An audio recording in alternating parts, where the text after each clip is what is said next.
వల్లభాయ్ పటేల్ హోంమంత్రిగా ఉన్నప్పుడు ఆర్ఎస్ఎస్ని నిషేధించారు. గాంధీని చంపడం వల్ల ఆర్ఎస్ఎస్ నిషేధించారు. ఆర్ఎస్ఎస్ ఇవాళకి ఒప్పుకోదు తాము గాంధీని చంపామంటే. కానీ గాడ్సేని ఇప్పటికీ పూజిస్తుంటారు. గాడ్సే చంపింది, గాంధీని చంపింది గాడ్సే, ఆర్ఎస్ఎస్ కార్యకర్త. కాబట్టి తర్వాత బ్యాన్ చేశారు. సరే, కొంతకాలం తర్వాత బ్యాన్ ఎత్తేశారు.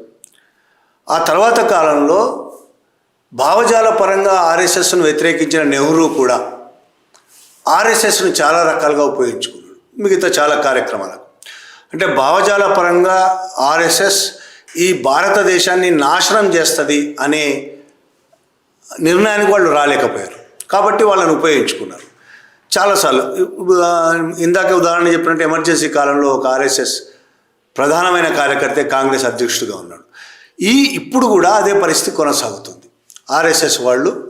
ఆర్ఎస్ఎస్ భావజాలం ఉన్నవాళ్ళు చాలామంది కాంగ్రెస్లో ఉండడం అనేది కొనసాగుతుంది. కాంగ్రెస్ పార్టీలో ప్రధానంగా రాష్ట్ర స్థాయిలో కానీ కేంద్ర స్థాయిలో కానీ మెయిన్గా ఉన్నవాళ్ళు చాలామంది వాళ్ళకి అధికారం కావాలి.